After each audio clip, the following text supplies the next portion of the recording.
terapung.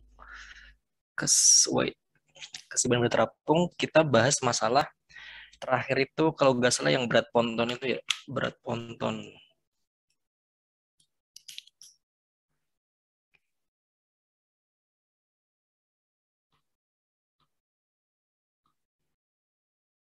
Oke, kita kemarin udah bahas beberapa konsep ya, seperti terapung melayang tenggelam seperti apa, kita ada contoh soalnya seperti apa. Ehm, Kalau nggak salah kemarin ini yang masuk ke soal ujian tengah semester ya, yang nomor 2 itu. Kita udah bahas soalnya itu, soal ini maksudnya, sebelum UTS, kayak balok dengan panjang sekian-sekian mengapung dengan itu, kemudian kita ditanyakan balok, oh ini ya kalau nggak salah. Oh ini benar ini. Kayak di soal UTS kemarin kita ditanyain berat balok ponton tuh kayak gimana, kemudian syarat apabila berada di air laut jika massa jenisnya sekian, bebannya dapat didukung ponton air di air tawar itu berapa, bila syarat yang diizinkan 2 meter. Syarat itu draft ya, kayak udah ada di penjelasan soalnya sih kemarin. Misalnya ini ya, airnya segini, kemudian ini misalnya baloknya. Nah, yang tenggelam ini yang namanya syarat panjang, syarat atau draft. Draft atau syarat, seperti itu. Oke, kita udah bahas ini ya, terkait gimana step-stepnya. Sebenarnya nggak terlalu susah ya, kemarin harusnya berat balok ponton kayak rho GV, dapat berat benda, berat air, kita dapat rho GV lagi untuk dapat apa namanya, syaratnya draft air lautnya berapa, kemudian beban maksimumnya berapa, sama beban maksimum yang dapat diampu oleh apa namanya, baloknya itu atau kapalnya berapa. Kurang lebih step-stepnya udah kita bahas di pertemuan terakhir sebelum UTS. Nah, kita masuk ke uh, metasentrum sama kestabilan benda. Jadi kita bahas masalah metasentrum dan kestabilan benda. Kestabilan benda. Jadi ini masih lanjutan sama keseimbangan benda terapung ya. Jadi kita ada dua pokok bahasan yang belum kita bahas, yaitu metasentrum sama gimana caranya kita bisa menilai benda itu stabil apa enggak. Jadi misalnya ada sebuah balok ini ya, balok atau benda atau perahu seperti itu, bentuknya seperti ini. Nah, ketika dia goyang di suatu perairan seperti itu, nah kita akan menilai apakah balok atau benda itu punya kestabilan benda apa enggak. Kalau misalnya enggak stabil kan berarti kita perlu melakukan analisis biar dia stabil kayak gitu kan, sehingga ketika ada goyangan entah itu badai, ombak dan sebagainya, dia enggak tenggelam. Harapannya seperti itu. Oke, kita masuk ke keseimbangan terapung bagian pertama ini bentar. Oke, kita masuk yang bagian terapungnya ya, bagian terapung. Jadi untuk benda terapung dalam air, kalau kita misalnya asumsikan sebuah benda seperti ini, maka dia ada gaya gravitasi ke bawah, gaya gravitasi ke bawah, sama gaya yang disebabkan oleh benda itu sendiri. Nanti itu namanya gaya tarik ke atas kayak gitu. Gaya berat sama gaya apung. Jadi gaya apung itu yang disebabkan oleh benda itu sendiri, sama gaya berat itu disebabkan oleh gravitasi. Nah, kalau misalnya kita menganggap bahwa benda itu terapung, artinya gaya gravitasi sama gaya angkatnya itu kurang lebih sama, seperti itu. Kemudian pada saat benda digoyang secara jarum jam, terjadi perubahan keseimbangan. Jadi kalau misalnya ini digoyang ya, kalau misalnya ada kapal gitu ya di perairan terus digoyang, ombak kayak gitu, searah jarum, jarum jam berarti ke arah kanan kayak gitu, kayak gini. Nah, timbul momen kopel. Momen kopel itu adalah momen yang membuat benda itu biar nggak tenggelam, kayak gitu. Jadi kita bisa sebut sebagai momennya itu FB dikalikan L. Jadi FB itu gaya apung ke atas, dikalikan LL itu jarak antara gravitasi ini dengan B ini. Artinya dia goyangnya seberapa panjang. Kalau misalnya kita goyangin kan, dia goyang kan. Nah, ketika goyang itu selisih jarak antara G sama B itu berapa? Nah, itu yang menyebabkan momen kopel yang terjadi. Nah, benda ini disebut sebagai kesetimbangan stabil. Dia stabil karena dia punya momen untuk menahan agar nggak tenggelam kayak gitu. Kalau misalnya ini nggak punya momen kopel, dia kan pasti akan tenggelam gini kan, tenggelam ke bawah kayak gitu. Tapi karena dia punya momen kopel, maka dia akan balik ke kondisi semula. Jadi kalau misalnya dibayangin kurang lebih seperti itu. Oke, kita masuk lagi ke beda terapung. Jadi misalnya ini sama ya. Oh iya, arahnya sama dengan goyangan awal momennya. Kalau ini yang berlawanan. Kalau yang berlawanan itu namanya tidak stabil atau labil. Jadi kalau misalnya ini kita goyang, terus dia punya momen kopel, dan dia momen kopelnya itu berlawanan, jadi ke arah sana. Ini kan ke arah sini kan. Ini ke arah sini, nah momennya ke arah sana. Jadi kayak balik gitu loh, biar balik ke kondisi semula. Nah, dia namanya disebut keseimbangan stabil. Tapi kalau misalnya dia itu ternyata momennya itu sama dengan goyangan awal, jadi misalnya goyangan awal ke sana ya, ke sana terus bergoyang gini kan, dan ternyata momennya juga sama, goyang juga, sehingga bendanya disebut dengan keseimbangan labil. Jadi yang membedakan adalah arah geraknya nanti seperti apa. Nah, kemudian untuk melayang, kita bisa sebut sebagai seperti ini. Jadi antara gerak dikarenakan gravitasi dari arah atas ya, karena kan ini hampir tenggelam tapi dia melayang kayak gitu. Kemudian dia tapi kita benda ini punya gaya apung juga. Nah, kondisi ini di mana nilai Fg sama dengan Fb, di mana Fg itu dari atas ya. Kalau ini kan dia dari bawah Fg-nya, sorry. Nah ini, jadi pada saat benda digoyang searah jarum jam terjadi perubahan keseimbangan. Jadi kalau misalnya digoyang, kalau lingkaran kan kalau digoyang kurang lebih bentuknya akan tetap di lokasi itu kan. Beda sama halnya ketika dia bentuknya segi empat atau trapesium atau yang semacamnya, dia kan pasti goyang bentuknya. Tapi kalau lingkaran ini bisa dibayangkan kalau digoyang ini kan dia kurang lebih bentuknya kan sama seperti ini, lingkaran. Untuk posisi nilai B sama G-nya juga kurang lebih sama kayak gitu. Jadi tidak timbul momen kopel karena B berimpit dengan G. Jadi tidak terjadi momen kopel karena ya dia nggak punya apa ya istilahnya nggak goyang, nggak ada momen yang timbul karena nilai B dan G ini nggak ada selisih karena dia berhimpitan. Sehingga benda ini disebut keseimbangan indifferent.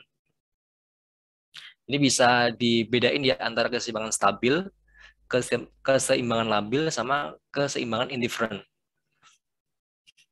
Oke, itu terkait keseimbangan. Nah, kita masuk ke masalah metasentrum.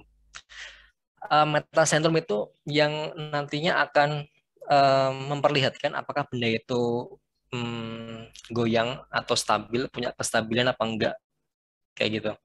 Jadi kurang lebih bentuknya akan sama, kurang lebih seperti ini. Kita ada suatu benda gitu kan di permukaan air, kemudian dia punya gaya gravitasi, punya gaya angkat, kemudian ketika terapung berarti antara gaya gravitasi sama gaya apungnya kurang lebih sama.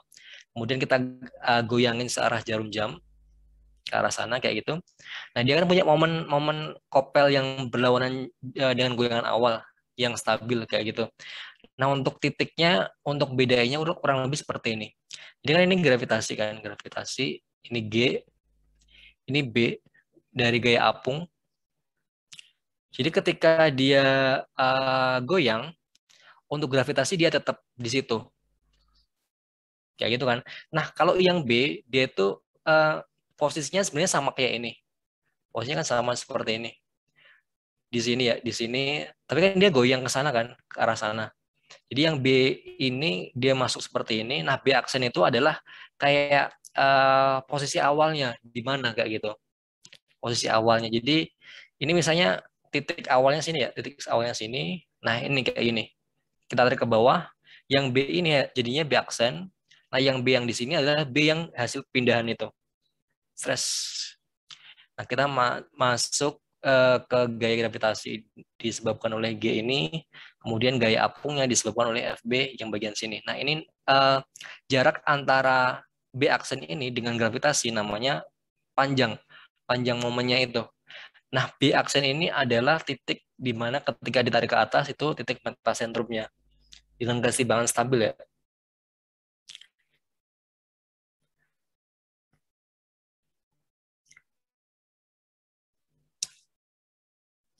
Jadi jika B aksen ini berada di sebelah kanan G, jadi ini adalah G ya, ini G, terus B aksennya itu di sebelah kanannya, atau di sebelah kanan metasentrum kayak gitu, maka terjadi momen yang melawan, jadi bendanya stabil.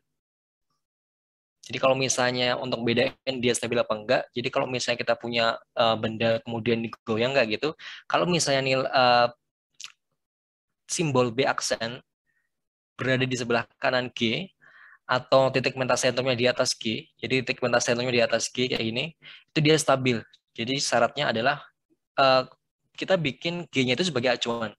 B aksen di sini, M-nya di atas ini. Jadi kalau misalnya di kanan G, di atas G, berarti dia stabil kayak gitu. Nah, beda halnya kalau misalnya jika B aksen berada di sebelah kiri G, B aksen ya, ketika digoyang, ternyata dia di sebelah kiri kiri G nih, kiri G nih, atau titik metasentrum di bawah G, titik metasentrumnya di bawah G. Jadi ini metasentrum, G-nya di sini, titiknya di situ, maka terjadi momen yang searah sehingga bendanya tidak stabil. Ini tergantung gerakan sebenarnya. Jadi sebuah benda terapung dengan titik berat G dan titik apung B, titik berat G dan titik apung B dalam kedudukan seperti ini. Jadi B aksennya di sini, kemudian metasentrumnya juga sama di M dan di titik apungnya itu kurang lebih seperti ini. Karena goyangan maka titik pusat gaya apung B berpindah ke kanan. Berpindah ke kanan. Jadi B ini pindah ke kanan, B aksen. Ada gambarnya nggak ya? Kemudian jika B aksen berada di sebelah kiri G atau M titik metasentrum di bawah G, maka terjadi momen yang searah sehingga benda stabil. Oh sorry, tidak stabil. Jika B aksen berada di sebelah kanan G atau metasentrum di atas G, maka momennya berlawanan arah, jadi bendanya stabil. Jadi untuk mengetahui apakah dia stabil apa enggak, jadi kita bisa bikin kayak grafik seperti ini. Bukan grafik sih, kayak garis bantu gitu loh.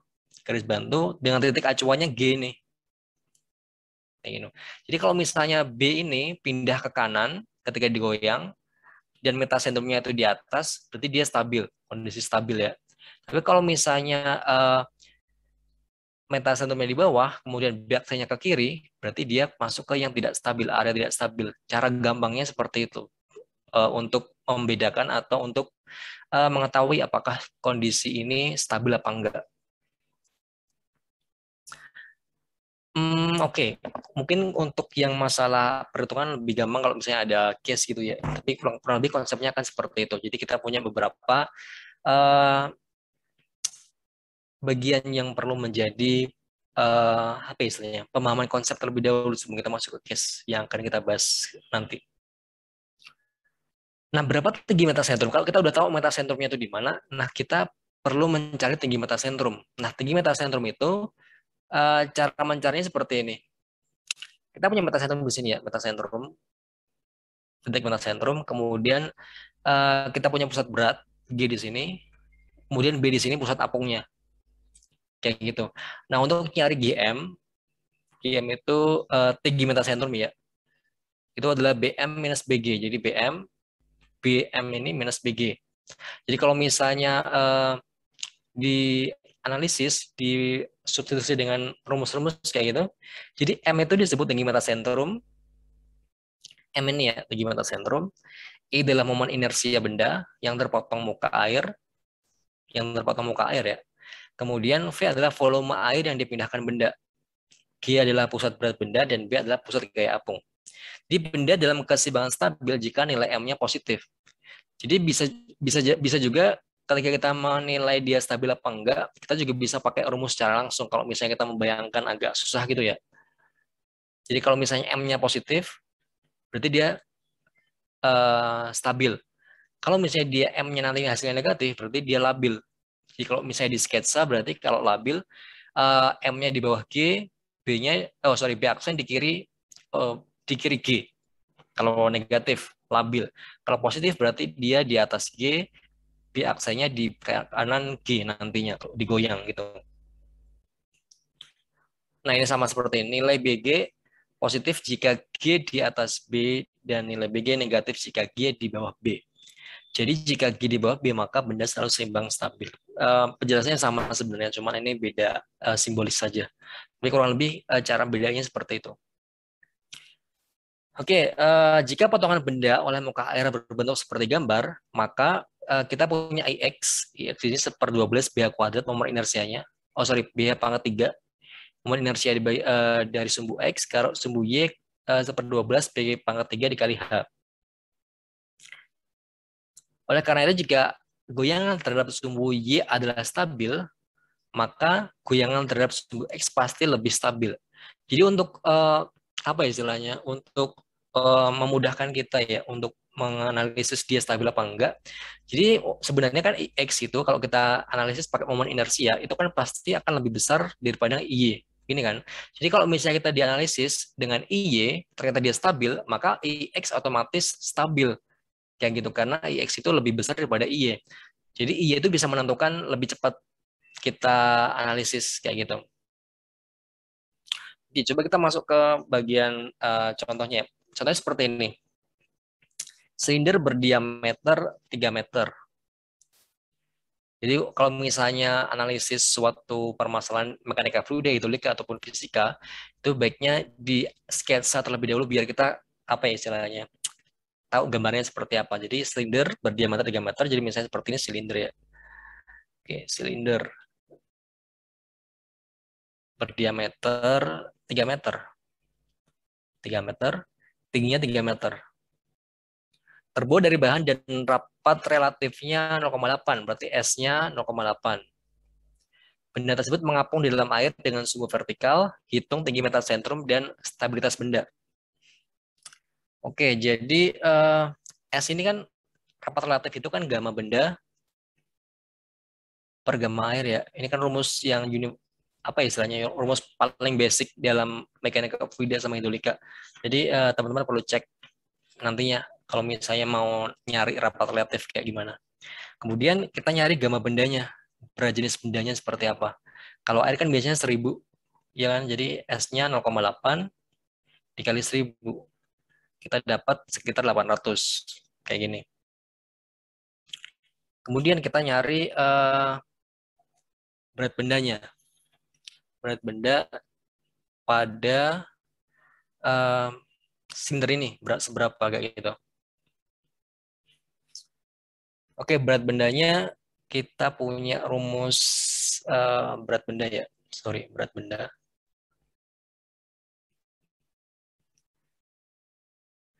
Itu kan volume dikali gamma benda ya. Jadi kalau misalnya rumus W, itu kan gamma dikali V. Iya kan? Kalau volume ini kan berarti volume ini kan silindernya. Volume silinder adalah 1/4 pi d kuadrat. Gini kan? Dikali H. Dikalikan tingginya. Dikali gamma bendanya berapa. Kayak gitu. Kemudian itu berat bendanya. Kemudian untuk berat yang di dalam air yang dipindahkan, berat airnya, itu sebenarnya sama 1/4 pi d kuadrat dikalikan uh, ini adalah gimana? Ini misalnya ini ya. Ini misalnya kan terapung dalam air. Nah, yang basah ini tingginya berapa? Misalnya D. Berarti nilai D dikalikan gamma air. Ini gamma benda ya. Ini gamma benda. Oke, kemudian ini posisinya adalah bendanya terapung. Bendanya mengapung berarti Fg sama dengan Fb. Jadi berat benda itu sama dengan berat gaya apungnya berapa. Sorry, kayak perlu ada space buat analisis. Oke. Oke, kita akan bahas contoh 3 soal aja di bidang benda terapung ini.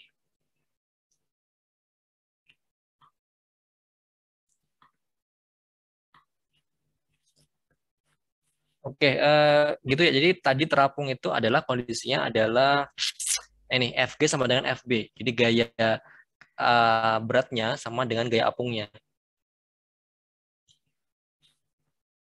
Jadi ini Fg-nya itu berat benda di sini, Fg. Ini berat airnya Fb. Kalau terapung kondisinya berarti Fg sama dengan Fb. Kayak gitu. Jadi kita asumsikan elaborasi FB sama dengan FB dengan seperempat pi d kuadrat dikalikan H, ini ketinggian silinder tadi ya, gamma benda. Kemudian seperempat pi d kuadrat dikalikan ketinggian yang tadi basah, kayak apungnya tadi ya, yang basah ini dikalikan gamma air. Ini kan bisa dicoret sebenarnya. Dicoret mana ini? Coret stress. Berarti kita punya, kita nyari D ini kan. D ini. D sama dengan H kalikan gamma benda, gamma air kayak gini. Sehingga kalau kita analisis hasilnya adalah hanya berapa tadi? Hanya adalah 3. 3 gamma bendanya ada 800 per gamma air 1000 gini kan. Hasilnya adalah sekitar 2,4 meter. Jadi silinder ini dari 3 meter ini ternyata 2,4-nya itu tenggelam dalam air. Sehingga kalau kita sketsa lagi, bentuknya kan seperti ini kan berarti. Ini sebenarnya silinder ya, cuman ini tampak dari samping aja. Ini 2,4, ini yang basah. Yang enggak berarti sisanya 0,6, itu yang mengapung gitu kan. Kemudian kita nyari pusat apung terhadap silinder, terhadap dasar silinder. Di yang selanjutnya kita nyari pusat apungnya. Pusat apung. Gini, jadi kalau misalnya kita berbicara pada berat benda, itu kan berarti secara keseluruhan kan. Jadi misalnya kita bikinnya kayak gini. Sorry. Kayak gini. Nah ini pusatnya kan seperti ini.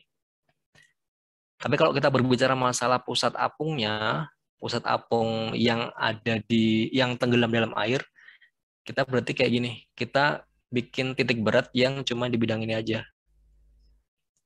Gimana ya ini? Oh gini. Nah ini titik B-nya kayak gini.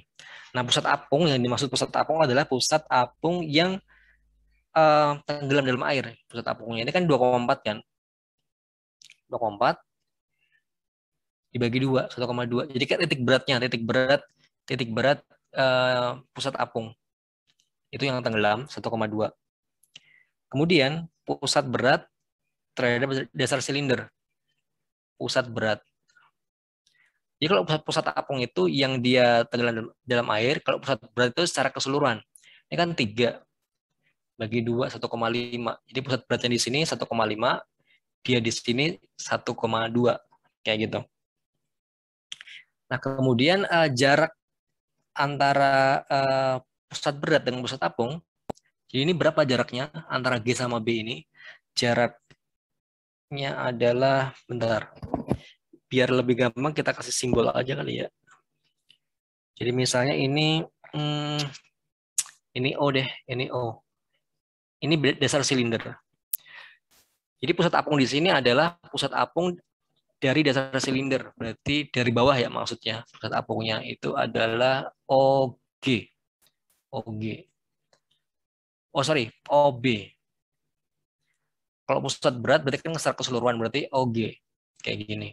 Nah kalau kita nyari jarak BG di sini, jarak BG, jarak antara pusat apung dengan pusat berat kan berarti OG minus OB. Ini kan. Jadi jarak ini antara B sama G ini adalah 0,3 meter. Kayak gitu. Oke, step selanjutnya adalah kita nyari momen inersia tadi. Momen inersia, kalau momen inersia kan berarti itu dasarnya sebenarnya. Dasar silindernya. Jadi momen inersianya itu bukan yang potongan yang melintang itu, bukan potongan melintang ini, tapi dia yang dasarnya ini, dasar silindernya ini. Kan dia yang masuk ke dalam air. Nah, kita pengen nyari momen inersia yang di bagian itu, ya permukaan yang terkena airnya itu. Momen inersianya adalah lingkaran itu seperenampat ya, seperenampat pi d pangkat 4. Gini kan momen inersianya untuk yang lingkaran. Karena ini basicnya lingkaran. Basicnya tampang lingkaran, tampang lingkaran.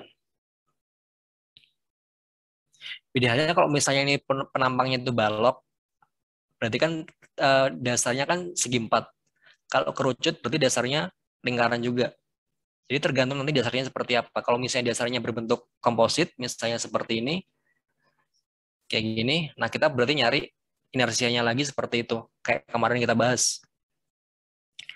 Oke, ini 1/4, pi diameternya adalah 3 ya, yes 3.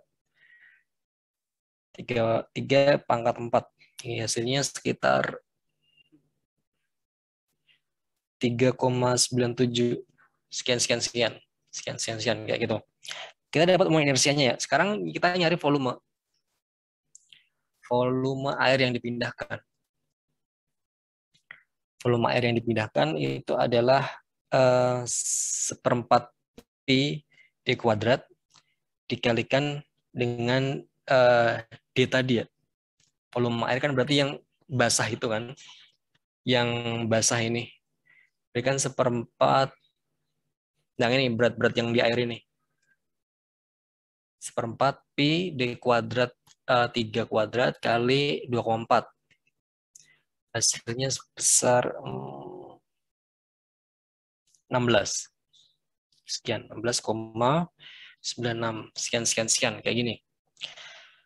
Oke, baru kita bisa nyari BM-nya. BM tadi, tinggi metasentrum ya. BM ini.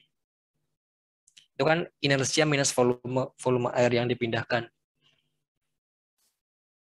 Kita sebutnya BM. BM adalah inersia per volume. Inersia tadi 3,9 sekian sekian sekian. Volumenya 16,96 sekian sekian sekian. Hasilnya sekitar 0,234 meter hasilnya. Sehingga ketika kita nyari tinggi metasentrum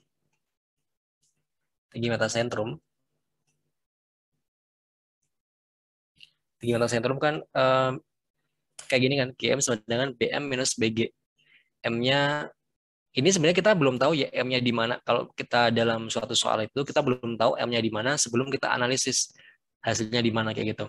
Tinggi metasentrum adalah tadi GM sama dengan BM minus BG. Kayak gini kan.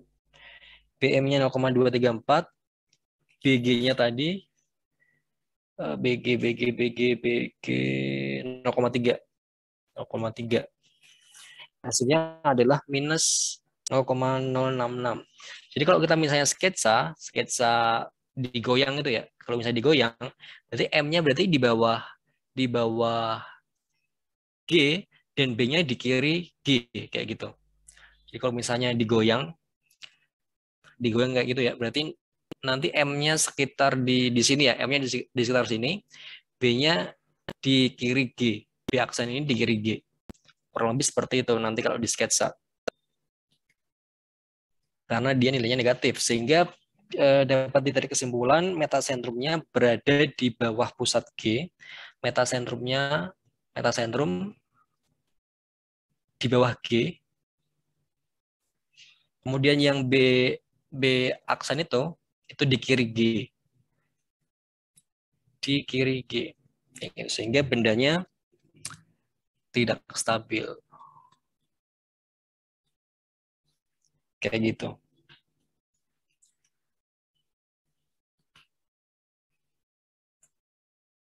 Oke, jadi dari sini step-stepnya adalah yang pertama kita nyari ini dulu. Kalau misalnya diringkas ya, berat benda, berat yang terapung dalam air itu berapa? Habis itu pusat berat terhadap bawahnya berapa? Pusat apung terhadap bawahnya berapa? Habis itu momen inersia. Ini kan sama dengan volume juga. Volume ya.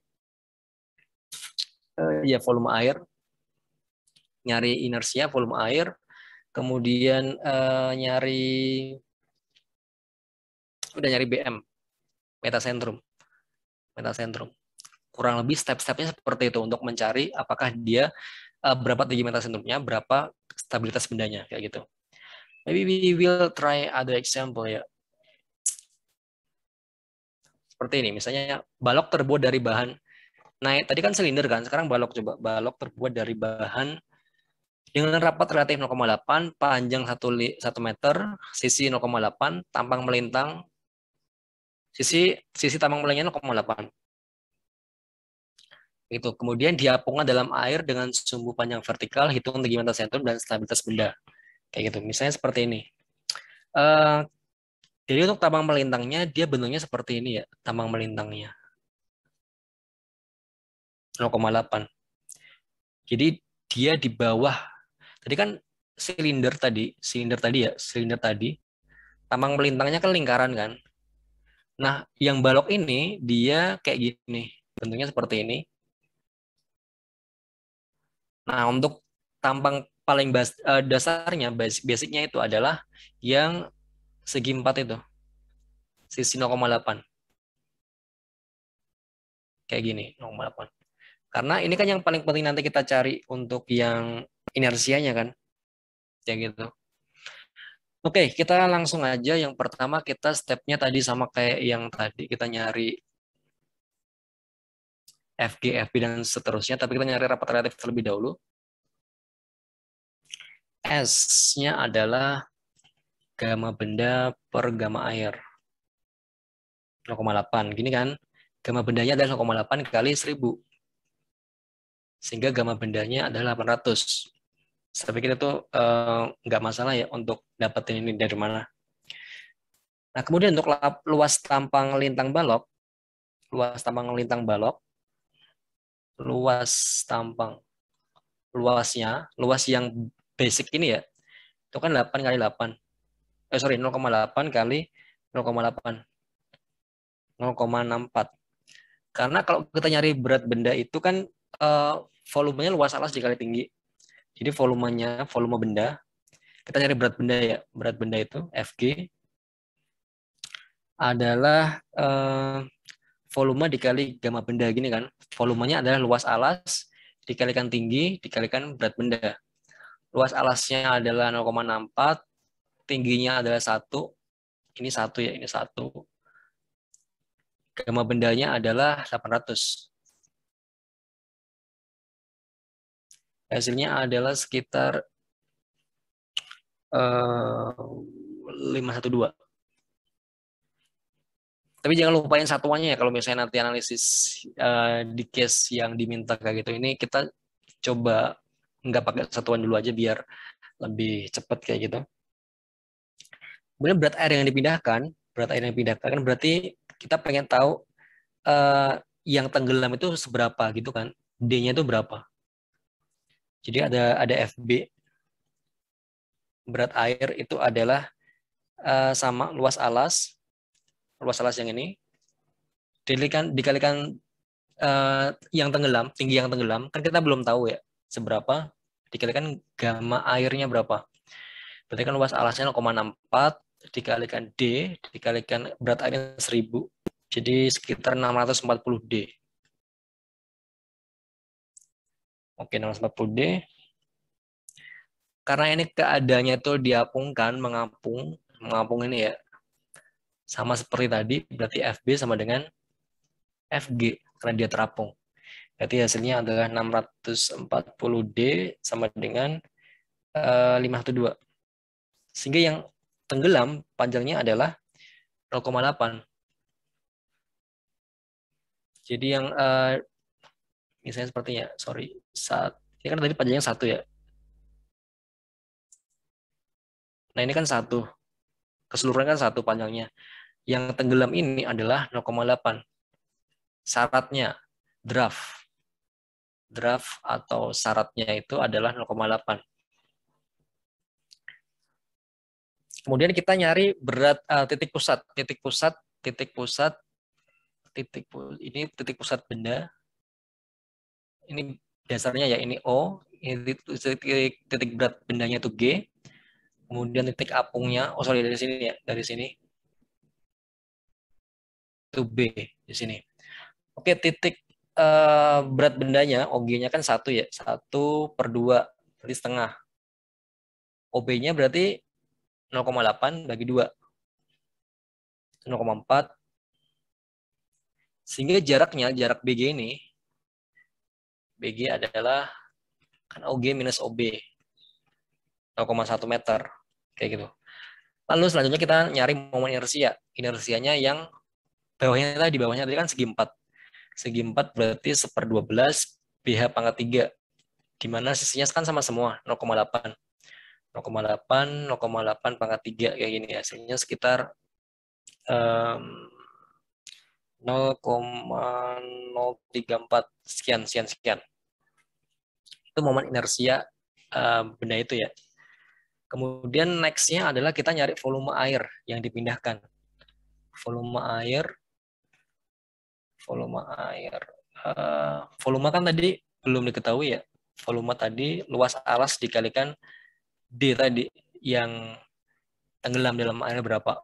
Luas alasnya kan 0,8, 0,8. Ternyata untuk D-nya ini juga 0,8. Berarti 512, 0,512 dapat volumenya. Baru kita nyari BM-nya. BM tadi ya, nyari BM kayak yang sebelum-sebelumnya. Nyari BM, itu inersia per volume. BM, inersia per volume. Inersinya tadi 0,034 sekian, volumenya 0,512 sekian, sekian, sekian. Oh, enggak, deng. Gini 0,512. Hasilnya sekitar 0,066 sekian, sekian. Kayak gitu. Baru kita bisa nyari tinggi metasentrum. Tinggi metasentrum. Tinggi metasentrum. Hasilnya adalah GM sama dengan BM minus BG. Ini kan 0,066 sekian-sekian minus 0,1. Ini minus lagi 0,0333 kayak gitu. Kalau di sketsa berarti kurang lebih gambarnya kayak tadi. Metasentrumnya di bawah. Metasentrumnya itu dia di bawah G, kemudian B aksen itu di kiri G. Kalau bisa di sketsa tadi. Jadi kalau mau sketsa kita perhatikan ini ya panjangnya jangan lupa. Kali ini kita udah ngitung panjangnya kan seberapa kayak gitu. Jadi kalau di sketsa akan lebih gampang kalau kita udah punya satuan panjangnya seberapa kayak gitu. Oke, karena ini adalah tinggi metasentrumnya negatif, berarti bendanya sama kayak yang tadi permasalahan yang di awal ya, tidak stabil. Ini permasalahan 1, permasalahan 2 yang kita kerjakan pada case ini dia tidak stabil semuanya kayak gitu. Oke, jadi kurang lebih seperti itu ya. Jadi kayaknya yang soal berikutnya kayak sama deh. Panjangnya kurang lebih seperti itu step-stepnya. Mungkin nggak akan kita bahas secara sinkron. Kayaknya saya udah ada beberapa video asinkron terkait itu, bisa nanti dilihat ya. Oke, dari sini ada pertanyaan nggak terkait metasentrum sama stabilitas benda?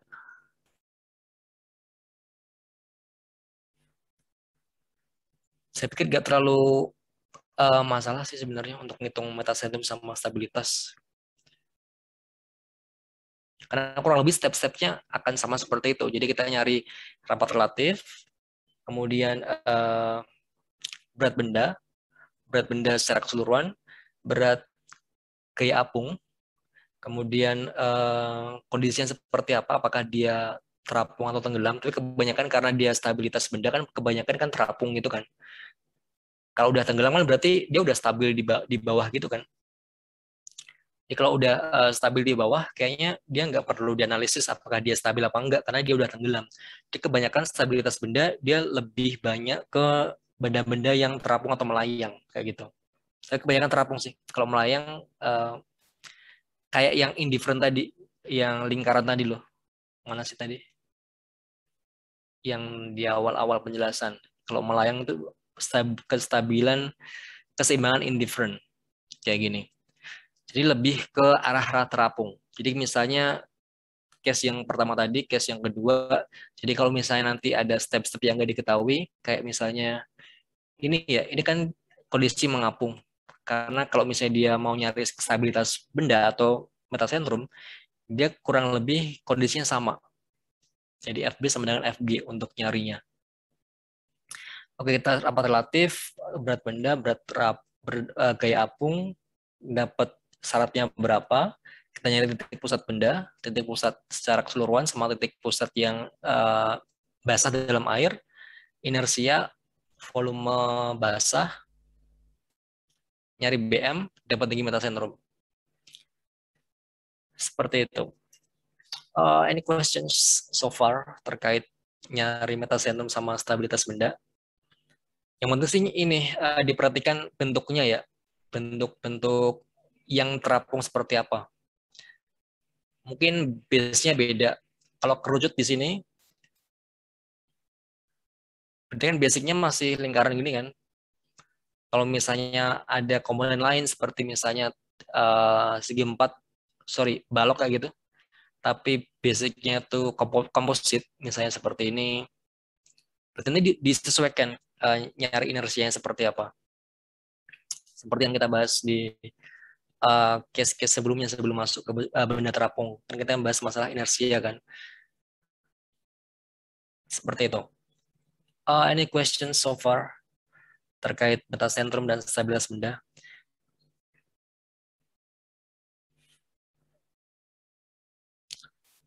Oke, kalau belum ada, kurang lebih seperti itu untuk beberapa materi yang kita diskusikan terkait keseimbangan benda terapung.